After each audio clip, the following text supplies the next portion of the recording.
Vanakkam. Today we have Ms. Bian, founder and CEO of the Hungry Lab from California with us. Let's welcome her. Yeah, thank you Good very evening. much. Good evening. Good, How are good you? evening. I'm good. Thank you very much, Bian. Thank you so much for accepting to be with us for the next 60 minutes. This program mainly focuses on different experts from varied fields all around the world and bring the positives and lessons they've learned from their life journey. And the effort, this motive of came up mainly during this lockdown period. The idea was conceptualized where there's a lot of news about COVID and Corona, so we wanted to have more positive news as well from different people from different countries. So that's how this expert talks with Hari started. Wonderful. And thank you. The main focus will be on three segments. First segment is about who is Miss Bian, where was she born, where did she do her schooling, college days, and early career, and till whom she is today. So over to you. We'll start with that, then I'll go stage by stage. Okay, great. Thank you so much, Hari, for inviting me to be on here and share some of my stories. As he mentioned, I'm based in California, and I'm from Irvine, California, which is Southern California. And I was born in China, in Chongqing, and it's a city of about 30 million people. And when I was 2 years old, my family and I moved to the United States. And I grew up in a state called Iowa. And, that was a very interesting experience, going from a big city to a small town and being one of the few minorities there. But luckily, the city where I grew up in Iowa was a university town. So I was exposed to a lot of international students, and I had many international classmates. And so that was a very, very important part of how I grew up, which was being exposed to many different cultures, even though I was in a very small town.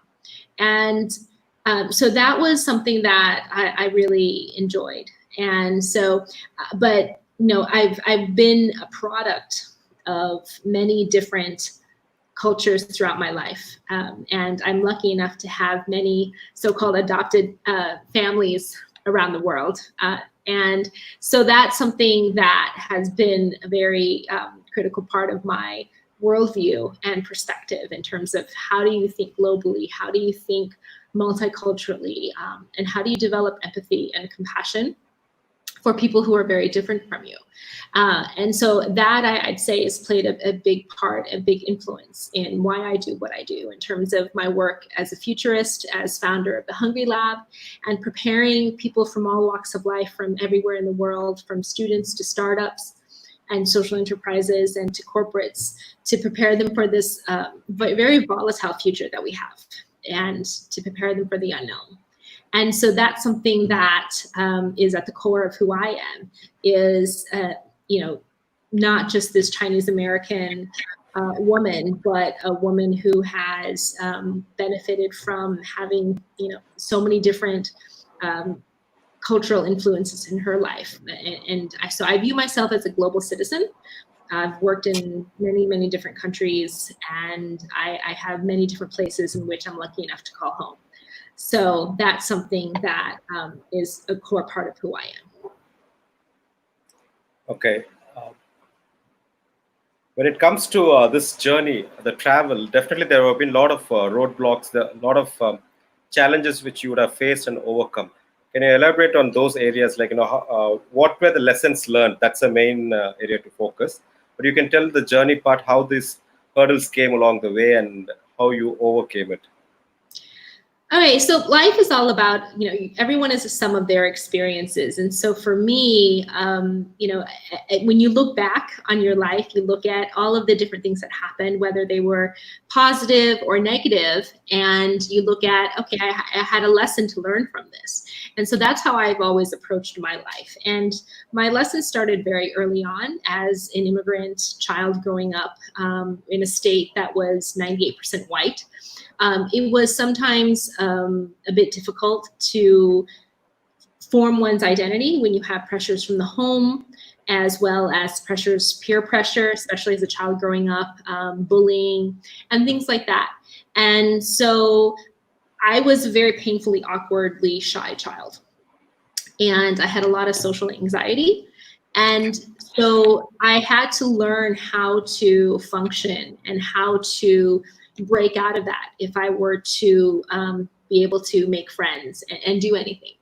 And so that is something that I had to learn really, it was a lot of rough lessons for me to learn in terms of how do you actually socialize and how do you actually not be afraid of what other people think and just be able to say what you want and say what you think and that your ideas and that your opinions are valid.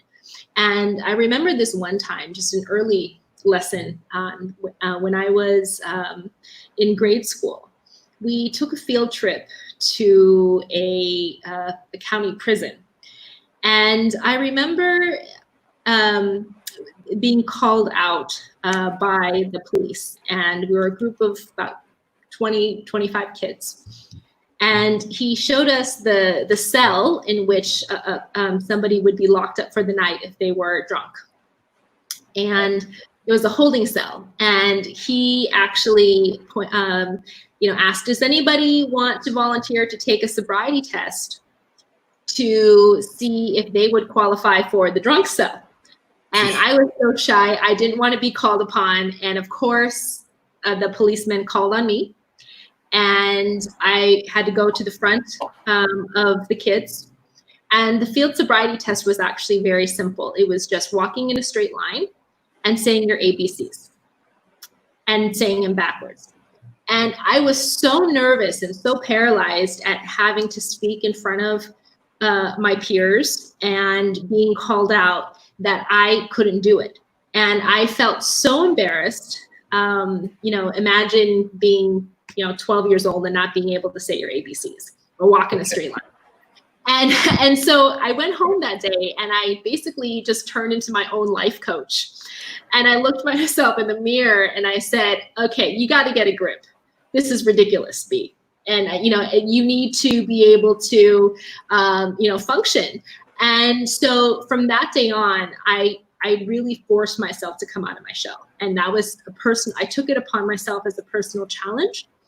And that's when I started, realizing that, hey, I can share my sense of humor. I can do all this. I don't have to worry about what other people think. And it was a gradual opening up, but that was sort of a key lesson that I had, when you're feeling like it's the end of the world because you're so embarrassed in front of everybody. And so that was a childhood lesson that was quite poignant. And, I've been blessed and lucky enough in my life that I've had very transformative, life-changing experiences very early on.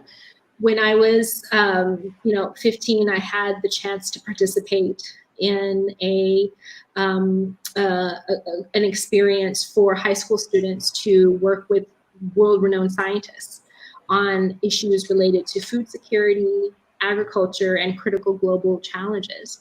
And I got to be mentored by the founder of the World Food Prize, which was sponsoring this youth program, by the name of Dr. Norman Borlaug. And he was the 1970 Nobel Peace Prize laureate for his work in transforming agriculture and saving millions of lives around the world, especially during the 1960s and the famine in India and Pakistan.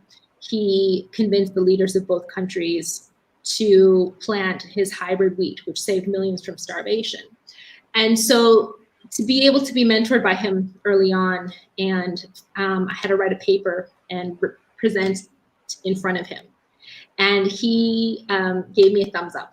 And that was such an amazing validation and confidence boost for me that allowed me to feel like I could just do anything. And subsequently, I got a scholarship from that organization to go to Kenya by myself at the age of 16 to do a research program with a world-renowned scientist, Dr. Ziar Khan, from India, but based in Kenya. And we were doing work on socioeconomic challenges related to poverty alleviation and malaria eradication in rural Kenya on the banks of Lake Victoria. And that was a transformative experience. Imagine being 16 and being able to interview smallholder farmers, various stakeholders, policymakers, and really understand and witness at the ground level how systems work and the consequences of our actions in terms of various poverty interventions, healthcare interventions, and looking at the struggles of what many people at the bottom of the pyramid have to go through. And it was very eye-opening compared to my sheltered life in Iowa. And really led me down this path of really asking why, and this lifelong journey of exploration.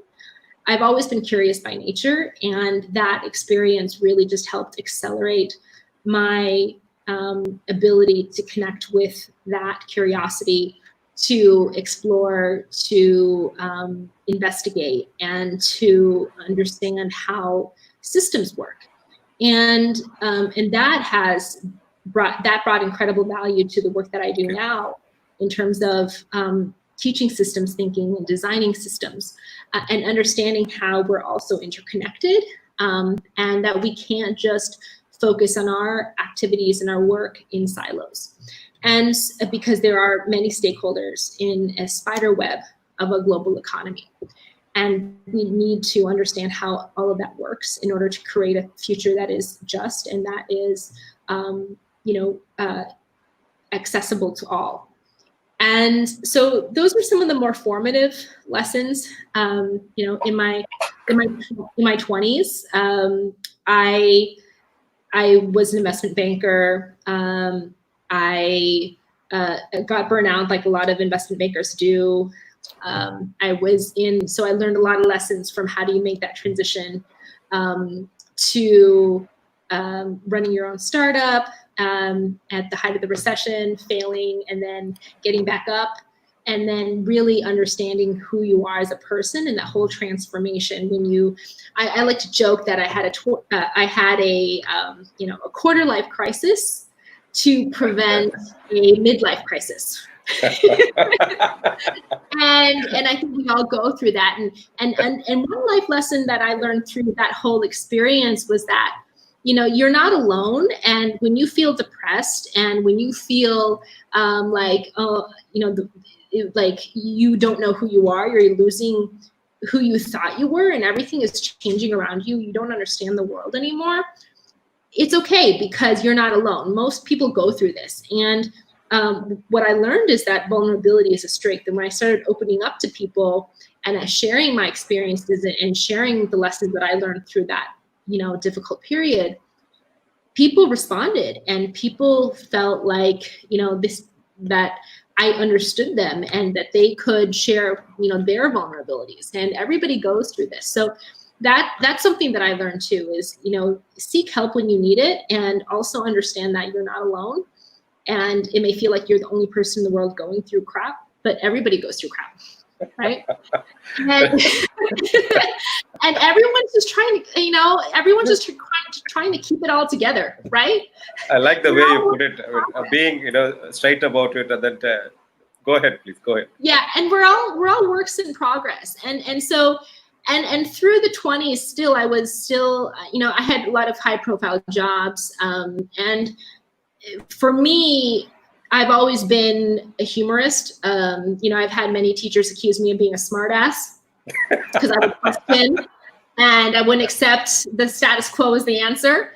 And I learned early on, being, a very obese child, that humor was a way to make friends, right?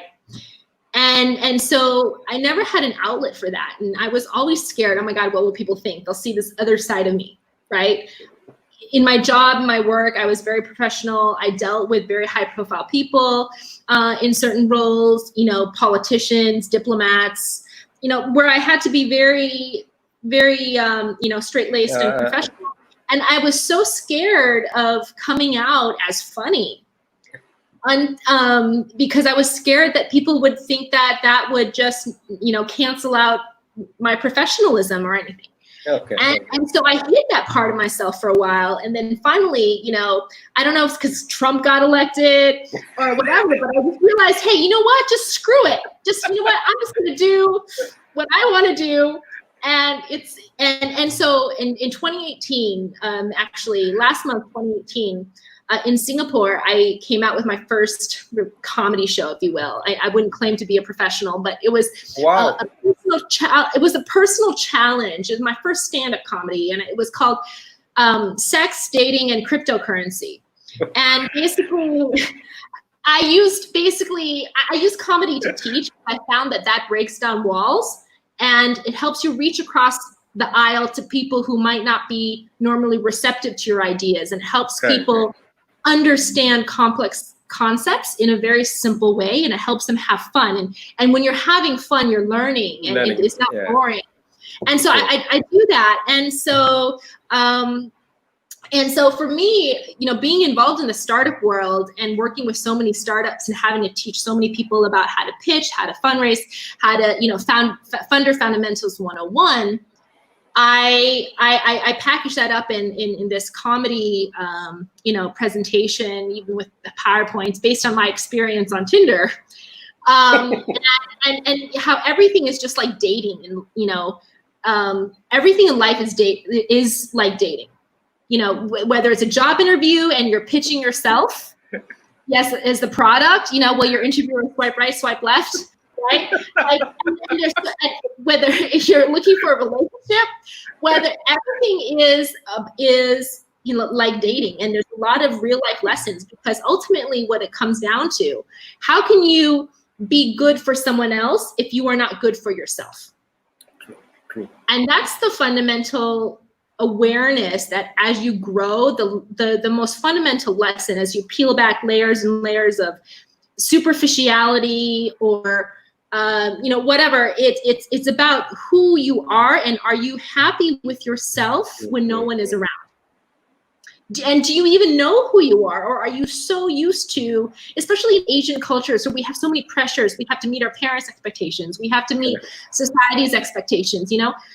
Are you really happy with who you are versus the role you play to meet other people's expectations?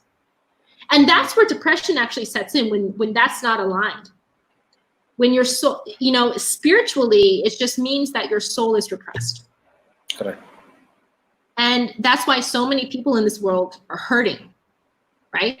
And there's that saying, hurt people hurt people. When people are hurting, they hurt others.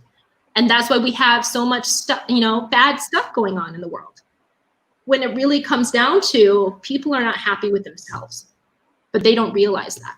And people are hurting, and people are angry. They're anxious about the future, their jobs, automation taking over their jobs. They're worried. Worried about other people, like immigrants taking over their jobs, and all of these other rhetorics that politicians like to exploit, because it's easy to exploit and control people when they're in fear, right? But ultimately, when you dig deeper and deeper, the most fundamental lesson is, how do you get over the fear of being yourself? There was an American writer called E.E. Cummings, who, I'm going to paraphrase him. He said, the hardest battle that anybody will ever fight is the battle to be themselves in this world that every day is telling them not to. And so for me, as a young person growing up in many worlds, and having seen so much, having experienced so much, and then also dealing with my own pressures and dealing with, ups and downs and all of that, learning how to cope, and dealing with the fact that not everything on paper works out, and that we also are emotional creatures, and to be okay with the fact that, especially someone who has seen success early on, that it's okay to take a step back. It's okay to say, okay, I didn't do well on that. Let me try again. How do I do that? How do I not care that other people saw that I failed? And another lesson I learned in that was most people just don't give a crap because they're too busy with their own crap. Dealing with their own, Yeah, they're dealing with their own stuff. They don't even remember what you're doing. So when you're so worried about what other people are doing, they're worried that you're worried about what they're doing. And they've already forgotten what you're doing, right? And you've already forgotten what they're doing. So it really, the biggest, and I'm writing this in my upcoming book, the biggest enemy we have and the biggest battle we have is our own brains. Correct. Is our own minds, right? Our minds play tricks on us. They play these, narratives based on the conditioning and the programming that we got as kids, viewing our environments, absorbing all of the influence from our parents and teachers and everything. And so we've shaped this worldview that may or may not be true, but that's the operating system. And that's the mindset that is so critical for us to break out of. And for us to really fully participate in the future, that mindset is very critical to change. And a lot of the work that I do in terms of future proofing is helping change the mindset for the future of learning and the future of education. Because you can't even participate in the fourth industrial revolution successfully and thrive in it if you don't even know how to learn for it, right? And it creates, and so to be able to change how you learn, you need to change how you think. And to change how you think, you need to change your mindset. We can't do things the way we've done it before, right? There's a very dangerous phrase. We've always done it this way, right? 6 very dangerous words, right? True. Yeah. Very dangerous. And so it requires a fundamental shift in mindset that schools are still really not teaching, and parents are, they don't know that they don't know this. And so, right? And so it's something that is very critical. And so what I view a lot of these lessons in the grand scheme of everything, the most important thing is, do you know who you are, right? Are you comfortable and happy with who you are? And happiness isn't about chasing the next thing, because you'll never be happy that way. It's about here and now, beyond just as happiness as a choice, happiness as a state of being and a state of mind. And that requires aligning your head, heart, gut, and soul. It requires aligning many different things that is very, very hard. And most people are constantly looking for it and chasing after the wrong things in pursuit of what is within this whole time. Right. And that's why we have issues of addiction. That's why we have, people chasing material things. And that's why we have constant comparisons. And my neighbor got this, so I need to get bigger than this. And that, so it's all noise. It's all noise. At the end of the day, no one remembers what brands you wore. No one cares, right? And I love this quarantine, especially. You don't even need to wear pants anymore. Like, and so no one cares. And I think that's for when I get a lot of questions from young people, especially, who are very anxious. Millennials nowadays are growing up as the most anxious and depressed population, because of the FOMO, the fear of missing out, the social media anxiety, all of this, the TikTok this, whatever. And the competition that didn't exist before, it's very stressful. And I get asked this question a lot about, like, how do I actually, grasp everything? And it starts from within, and it starts from taking a deep breath, realizing that it's not the end. Whatever you're going through, it's not the end of the world. You're not alone. And it's okay for you to be you, because that's what the future needs. And I do a lot of talking about ikigai, and which is a Japanese concept that means your reason for being, right? where you are in terms of the alignment and the bliss point between what you love to do, what the world needs, what you can get paid for, and what you're great at. And that is ultimately the collective path that the world is moving towards. As AI takes over a lot of the repetitive and tedious jobs that humans shouldn't be doing in the first place, it's freeing up our mind space and our heart space to go deeper, to go fuller. And so when you look at the future, everyone talks about the fourth industrial revolution. Everyone talks about Industry 4.0. That's just the future of doing. But to do in that future, we need to know and we need to learn. And that's where the future of education comes into play. We need to transform and rethink how we're teaching and how we're learning for people to be prepared for the future of work. And to change how we think and to change how we learn and to change how we teach, we need to get to one further level down, which is the future of being. And that's fundamentally an existential revolution that we need to go through as a collective society, as humanity. Who we are, what are we meant to be as humans, right? And so that is the question, but it's also the answer. And you know, if you plant a seed, right, one tiny seed grows up to be a huge tree that bears fruit. Everything you need to have for that tree to grow is in that seed. Yeah. So you have everything within yourself. And that is the most fundamental lesson of everything. And once you know that, then your whole perspective changes and your whole world changes. Okay. Very well put, and especially the way you, choice of words, the sequence, and then the examples and metaphors and the way you communicate, it's really good. And good to know that you've also done a stand-up comedy session, which I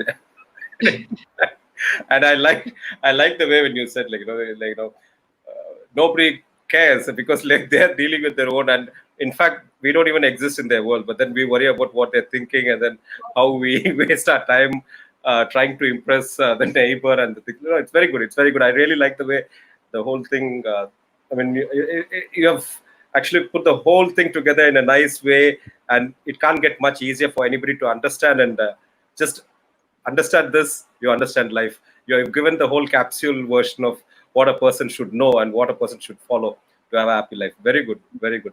Now we'll talk about this Hungry Lab and then the other initiatives which you are in. But we'll start with the Hungry Lab. What's the motive behind it? How did you start, and what does it do? How does it impact the community? Okay, so the Hungry Lab started as a grand experiment, and it was basically a long time coming, but it was an idea that was sown and grew, and it was a sum of my life experiences looking at how in the face of so many challenges that we as a society face, how do we build a resilient future? And then I started looking at how do we build a resilient next generation? How do we build resilient children, right? Because they're the future leaders. So I spent about a year experimenting and embedding myself with families across the United States and a few other countries from different cultures, different socioeconomic backgrounds, different geographies, to look at that fundamental question is there a quote unquote algorithm, if you will, yes, in how to raise a resilient child? Obviously there's nature, there's nurture, there's so many different inputs, but how do you get that factor of resiliency? Because that is the ultimate decider between someone who is going to overcome challenges or someone who is going to succumb to them. Correct. And through that, I discovered a lot of interesting patterns, a lot of insights, and a lot of real actionable factors that I could implement into the methodologies I was developing to transform how we teach. And looking at education as a tool, as the most important tool to transform and prepare these young people for the future. Through that, as you create a life path for people, right? Because, you know, the academics is not the real world. Ultimately, you need to prepare students to leave the classroom and thrive in whatever life path they choose. As we were doing that, we were looking at how do we help these students really engage and become the future innovators and change makers. Well, they can become makers, they can become creators, startup founders, social entrepreneurs. And that's when we started working with many startups and many social entrepreneurs. And through that, looking at the, how you raise a resilient student is the same way in which you raise a resilient startup and a resilient business. It's just different inputs. And ultimately, it's all based on Mother Nature. And I say everything that I need to know about regenerative economies comes from regenerative ecology in my time, collecting soil samples in the African rainforest. And you look at how Mother Nature has a place for everything, right? Sure. And there is no waste. And in today's world, the biggest tragedy is the waste of human potential. Very true. Very true. Very true. And we can't afford that. With all the problems that we face, we cannot no longer afford that. So how do you get everybody, and how do you create these environments, right? Different seeds grow in different soils. Different seeds grow different fruits. In this society today, we pretty much, in our traditional school system, we only have one type of soil for one type of seed. And we expect everybody to come out as apples, right? In the real world, we have thousands of different fruits that need their different soils and different types of sunlight, different types of watering, all of that. And so how do you translate that concept, such simple concept that Mother Nature has shown us so beautifully, and how do you create that into regenerative economy to create regenerative human capital, so that no matter what type of ups and downs that somebody has dealt with in life, whether it's they didn't get into the school they wanted, they got rejected from a job, they got laid off because they didn't have up-to-date technology skills, their job was taken over by a machine, whatever, that no matter what happens, you're going to be able to bounce back. Right. That's resilience, but resilience is not enough. We need to go from resilience to regeneration. And why do I say that? Resilience is being tough in the face of adversity. What's coming. That means an implicit acceptance of the status quo, right, of this current system.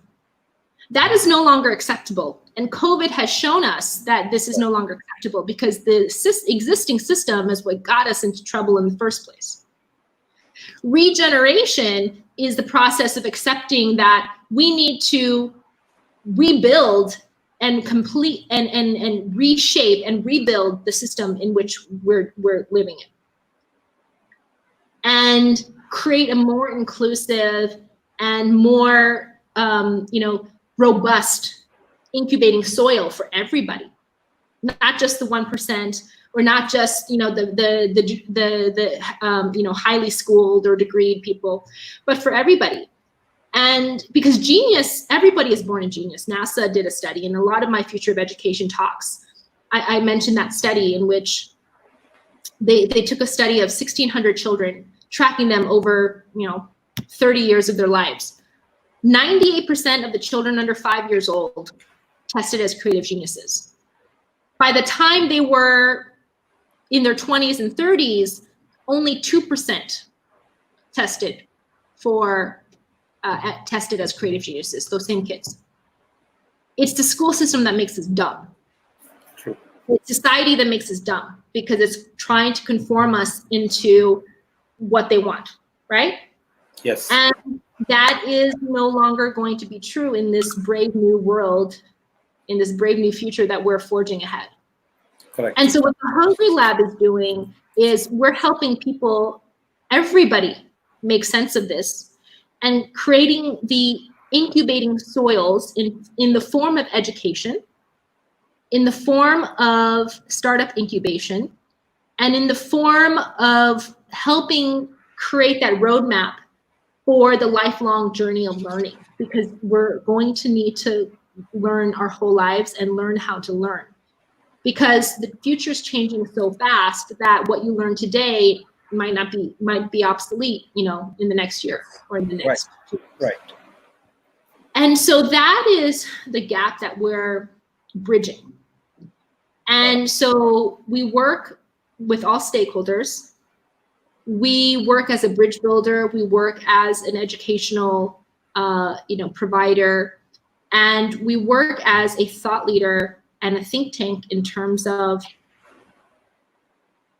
driving ahead these conversations and the awareness that's needed for everybody to be prepared, as well as working with incubators, accelerators, startup founders in creating and rethinking how we shape startup incubation, because the VC model is broken.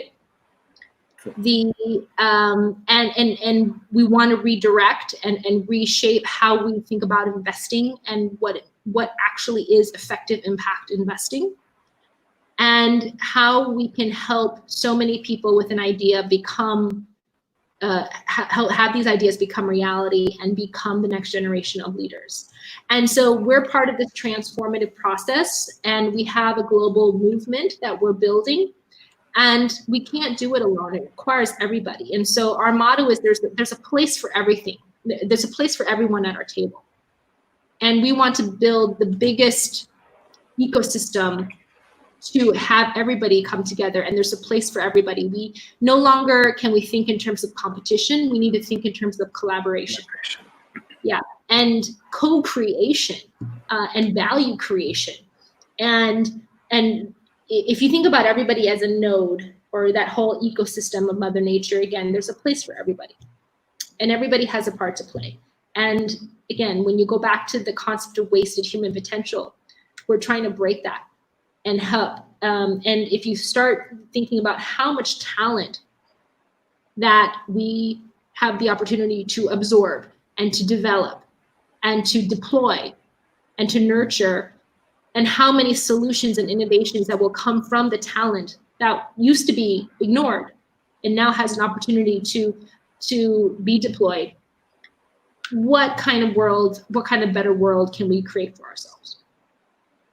And so that is what we're working towards, and the future that we're building in the Hungry Lab. Very, very interesting, and definitely please do let me know after this session that I will talk to you how, if there's anything from my side or from, we do have quite a few people who are in same alignment with your thoughts and what you discussed. So there, I think apart from this session, there's a lot more to discuss as well. Moving on to the next segment, I'll give you a situation. You can be creative, it can be humorous, it can be serious, a lighter note, I'll leave it to you. You have your dinner, and then you spend time talking to your friends, listening to music. You go to bed, you get up in the morning, you're sleeping as Miss Bian Lee, and you're Bian Lee, and then when you get up, Miss Bian Lee is the governor of Irvine, California. So what are the areas would you focus? This is post-COVID era, post-COVID time. So not to discuss about what is happening now or what could be the solutions. You can be creative. 3 sectors which you think needs immediate attention, and what kind of interventions would you be suggesting? Okay. Is the situation. Yeah, so good. We're talking about post-COVID, because yeah, if it were COVID, I'd have first of all a no asshole policy, for the mask. But don't get me started on that. For the post-COVID, yes, the first thing that we need to do is look at how we can get the economy back on track.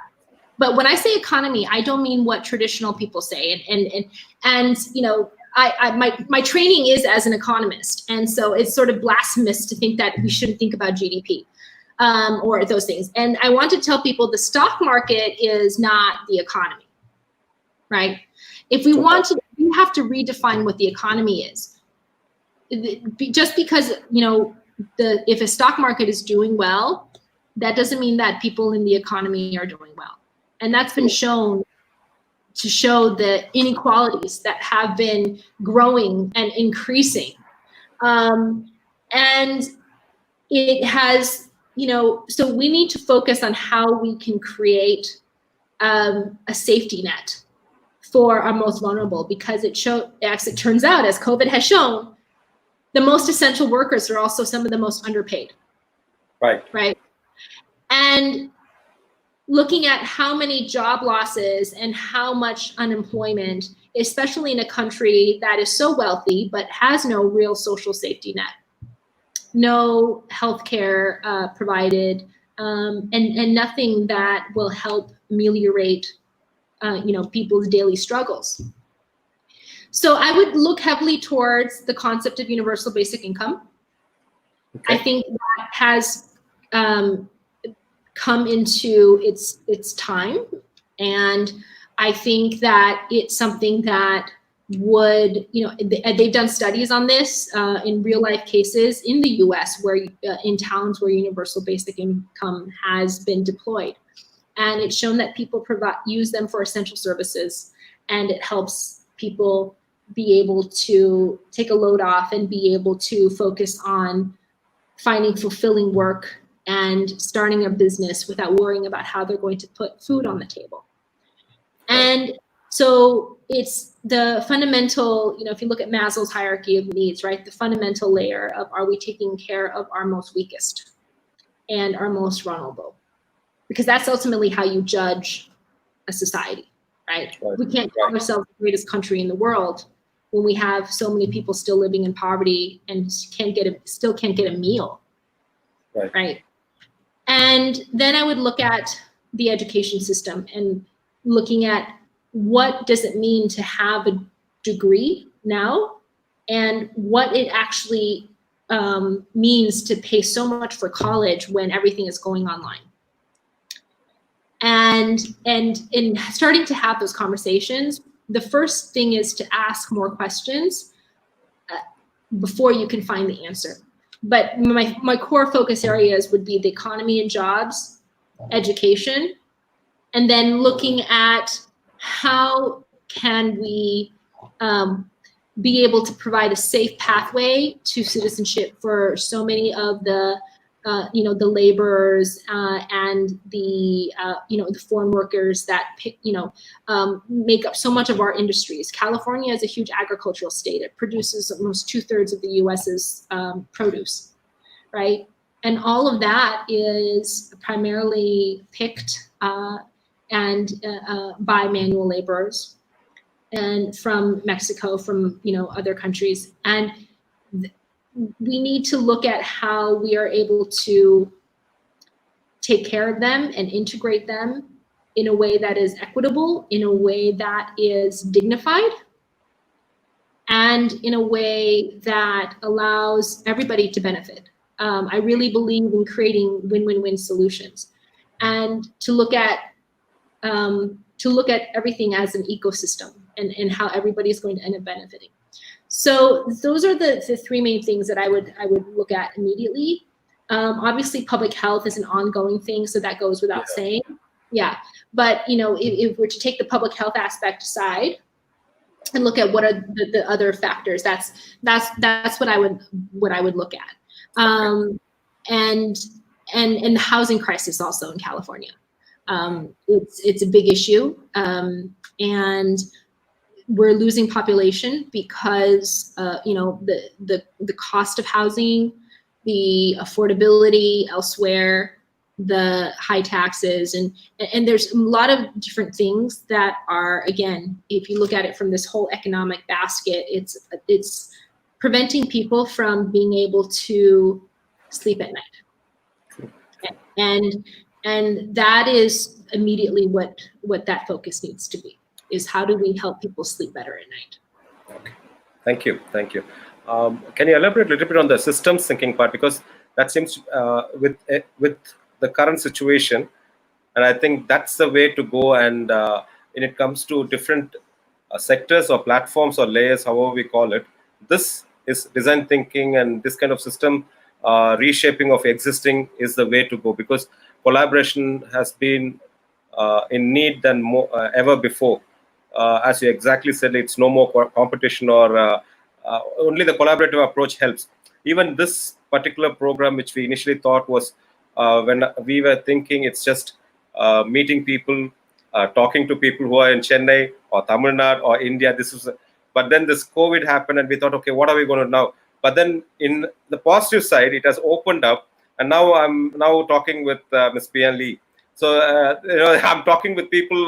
Yesterday we had a guest from UK, and then the 3 days before we had from Oslo, Norway. So we have people now connecting, and suddenly I see all the borders dissolved, and and a lot of the positive thing is a lot of people with like-mindedness are coming together. This is what I see. So about the system thinking, and how do you see that will help with this post-COVID time? Can you please talk on that? Sure. Yeah, everyone's coming together. There's a shift in consciousness at the collective level. Correct. And it's being accelerated, which is great. And the more we put the new ways of thinking and what we want the future to be out there in the field, the more other people are going to pick up on it, right? And the more we're going to manifest our ideal realities. And in terms of the systems thinking, it really just starts with, if I were to break down a very complex subject into a very simple thing, it would be asking the questions. You know how kids ask, why? Why is the sky blue? Well, because of this. Well, why is that? Well, why is that? Well, why is that? Okay, fine, kid, shut up. Don't ask me more questions. That's what most parents do, right? My parents did that to me. I asked too many questions. But if we actually take that kid who was ourselves, right? Yes. And we keep asking that why. We need to encourage people to ask the why and the how, and is asking, okay, if I do this, for example, I'm a company, right?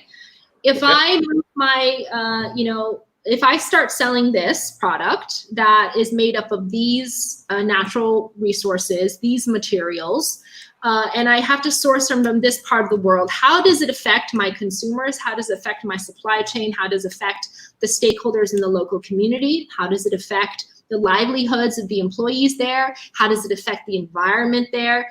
It's looking at how your actions impact you, your company, obviously, your bottom line, but more importantly, in a broader sense, in a system sense, your other stakeholders, your employees, the environment, the local community in which you are, and how does that supply chain create and benefit more people?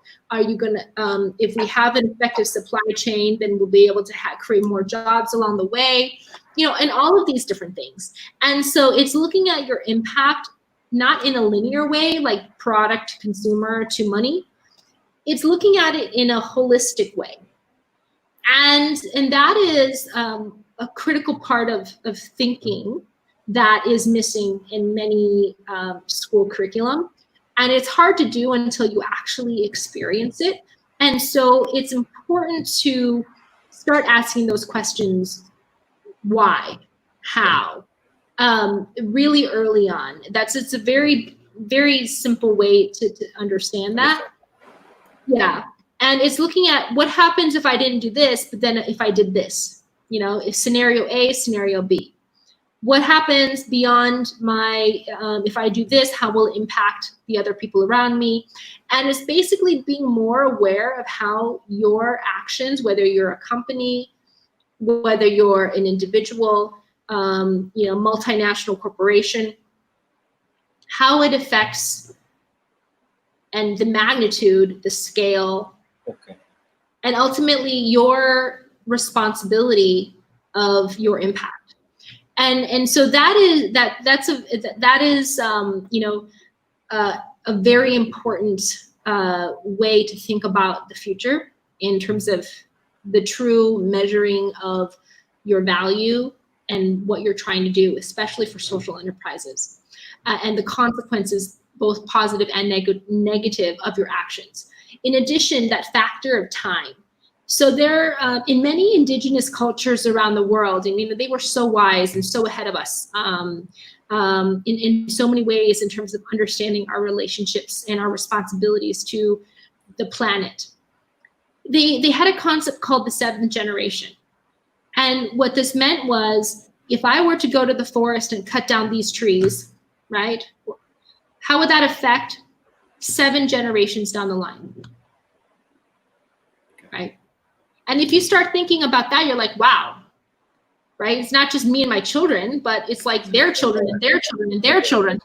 And then you start, that your world expands in terms of what you need to be mindful of. Correct. And cognizant of, and realizing the impact, like the butterfly effect of your actions. Mm-hmm.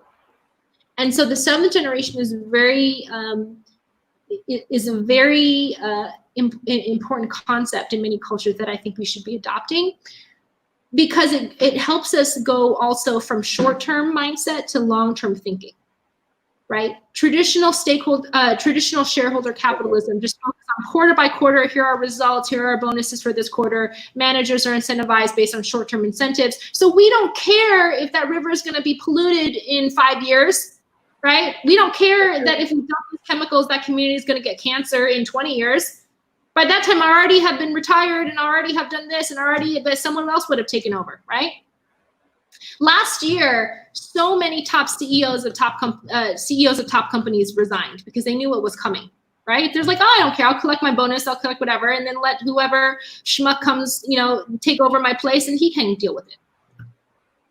And so that is, and so our system has rewarded short-term thinking, and we have seen the consequences of that.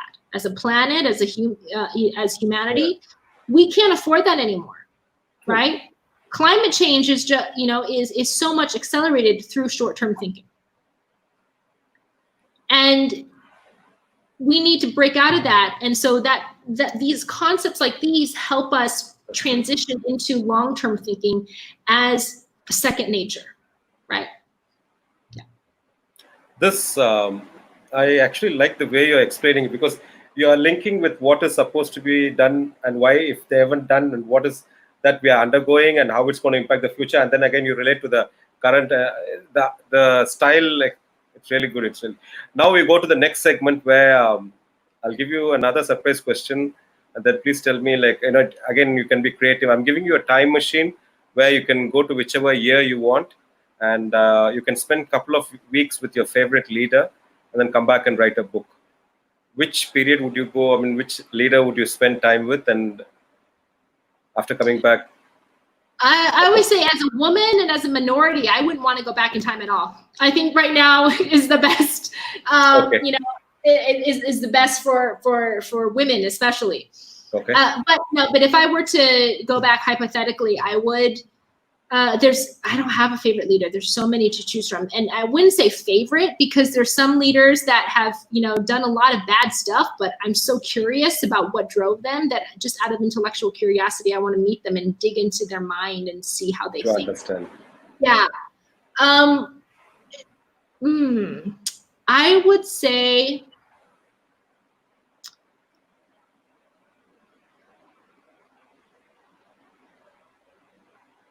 I wouldn't say so. Can I sort of shift this question around? Yeah, go ahead. Go ahead. Have invite 5 people to a dinner party. Okay. One would be Hypatia, who was a Greek female philosopher, astronomer, teacher, mathematician, who broke down a lot of barriers in her time being a female. Wow. Okay. And this and the second would be I think it would be Julius Caesar. Okay. Just picking his brain, and as a fascinating person in history, his military strategies and everything. Okay. Third would be, I would say, God, there's too many people to choose from. Third would be Queen Elizabeth I of England. Okay. Fourth would be, let's see, Louis Leakey, the famous anthropologist. Okay. And a fascination with evolutionary biology and his discoveries. And the fifth would be let's see, God, there's too many people to choose from. I think the fifth would be Zheng He, who was China's essentially China's Magellan, China's explorer. And he sailed around the world 1 year before Christopher Columbus in 1491.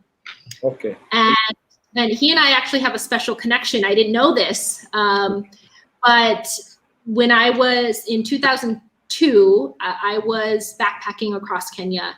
Ended up, long story short, there were so many adventures. Long story short, I was ended up in a small island that never heard of before and couldn't find it on the map. And apparently I was the first foreigner there in many years. There were no cars, just donkeys on the island in the middle of the Indian Ocean. And I wondered why a lot of the people there, had Asian features.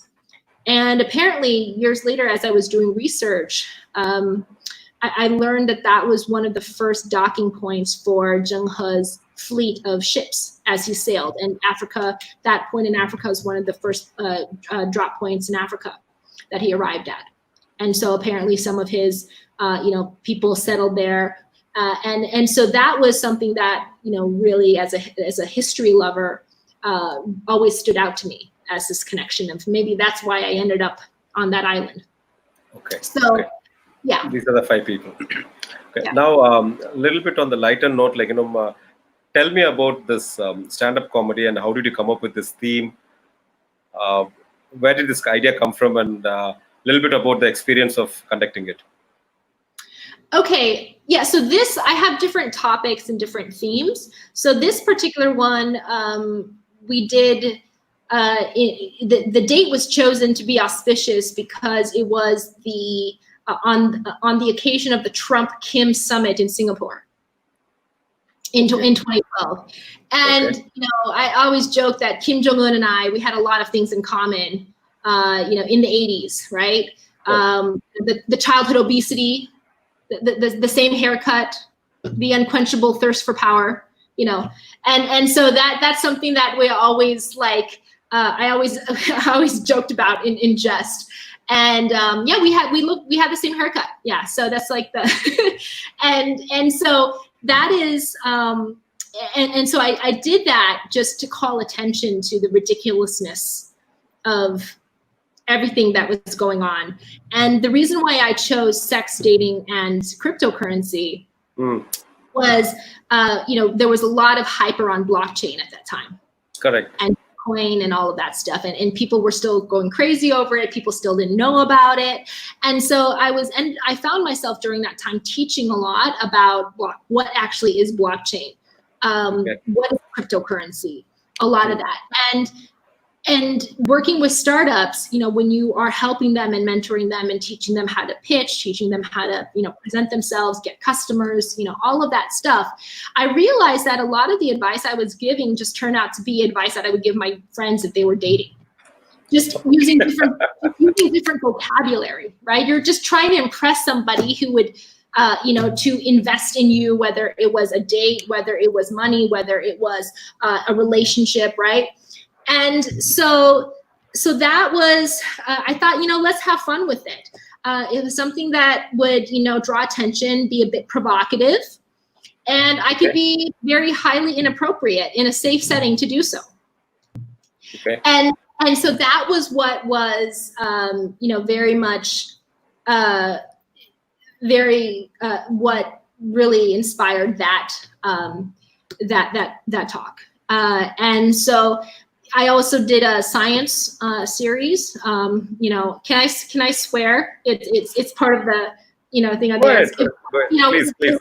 Yeah, it's called "We're Totally Fucked," and it was teaching science to laymen and about and so that. And I had a friend who always appeals to my higher angels, and I was telling him about this, and he said, well, now, there's more challenges. We can't get more fucked, can we? And he said, well, so why don't we change WTF to, instead of we're totally fine? and then look at it into terms of how do we, the more positive sides, instead of scaring people to death with all of these data and facts and, you know, the depressing things about our future, we're totally fine as the comedy series of looking at, okay, sure, we have a lot of challenges, but then here are all of the great things that are happening that people are trying to do to, you know, overcome and build a better future. And that aligns with the work that we're doing. And so that's something that I've been working on too. And so it's all just, so it's a lot of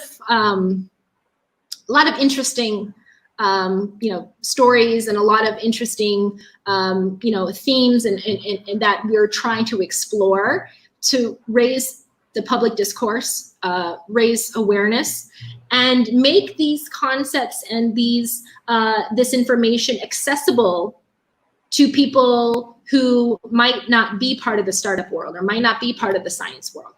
And so we want to make it accessible to everybody. Thank you, thank you, thank you.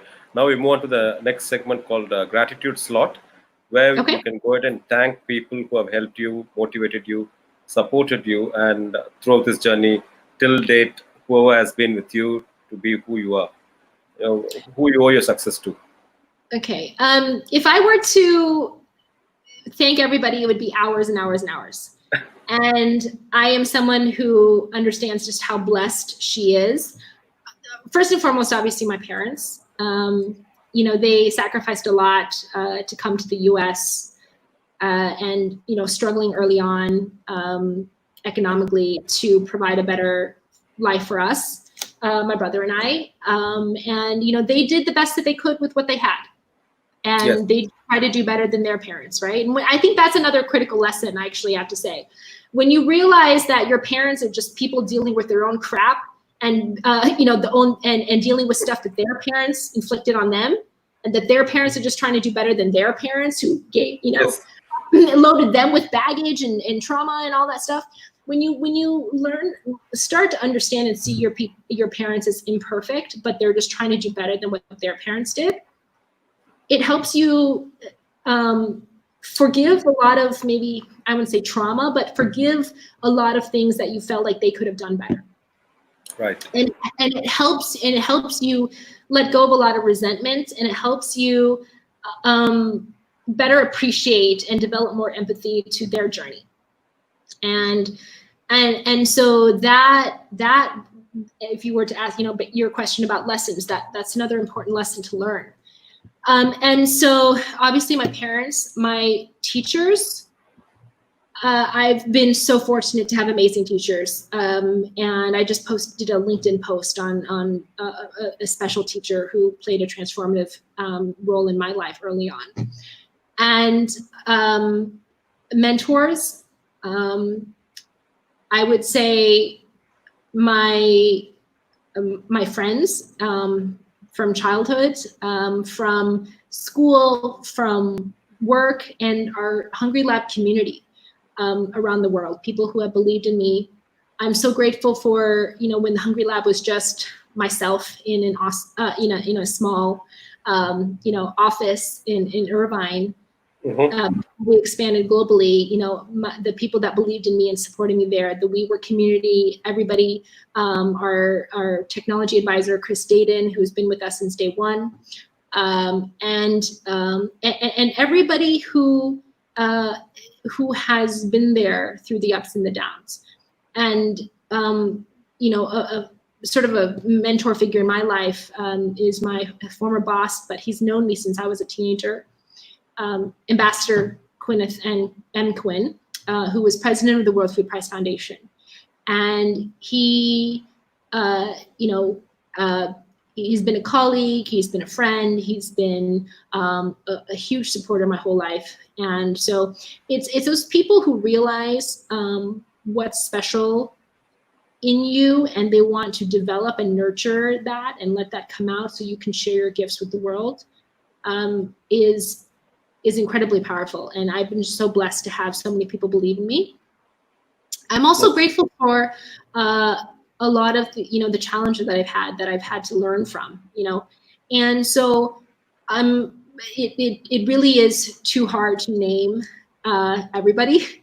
So, but they know who they are, and I would say that it's you know, in the Hungry Lab, we can't be who we are, and we couldn't have got to where we are without our global community of supporters, of members, of clients, of partners, and the list just goes on. Okay, thank you. If you sum up your whole life, and if you say there are many learnings, definitely there have been a lot of learnings, but as of now till date, there's one topmost learning. What would that be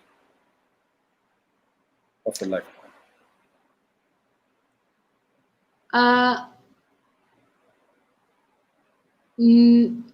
I would say it goes back to self-awareness.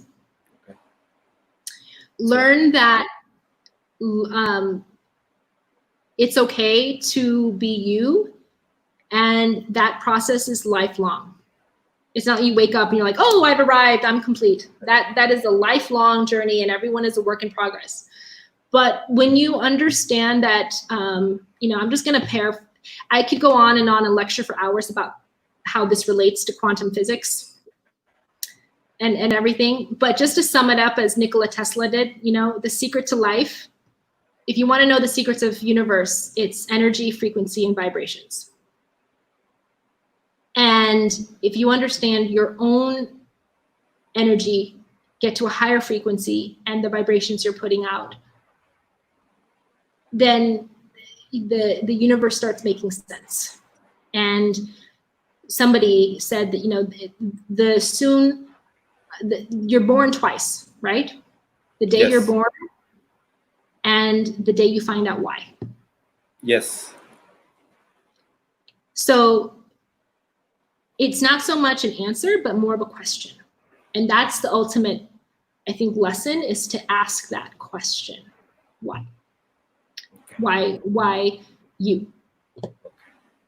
Thank you so much. I requested 60 minutes of your time, but I understood at the end of 60th minute that definitely 1 hour session is not definitely enough. With the amount of knowledge and energy you have, we should probably come up with pods, weekly pods, and then every week, whichever country you're in, and then you just log in and then talk 15-20 minutes, share the knowledge, and then you go to the next week. No, seriously, I really am happy that you're able to spend your 60 minutes in this show and share your knowledge. And I really loved, after a long time, I'm speaking with the person with the depth. So I'm really happy with that, because when it comes to talking about any topic, any area, whichever we touched, you gave the concept example, and then relating with past and present and then future. So thank you so much, Ms. Bialy. Any closing remarks from your side? I don't think so. I just say that the future is bright, because it's going to be more of an open slate. And the more you know who you are and who you want to be and where you want to go, the more that things, opportunities, and people will come into your life that will help guide you and help support you along the way. And so that is what I'd like to leave you with. Okay. Thank you so much. Thank you so much, Ms. Bialy. Thank you. Until we meet again for the next pod sessions, probably I'll discuss with you again. Thank you. Okay, thank you. Okay, bye-bye. That was Ms. Bialy. I really enjoyed discussing with her. I'm sure you all as well. Like, the areas which she touched, much needed than ever, and the way she explained things, and the example she gave, blended with a sense of humor. This was a power pack session which is way beyond what we all had in our mind. So thank you so much. We'll meet again in the next episode. Thank you.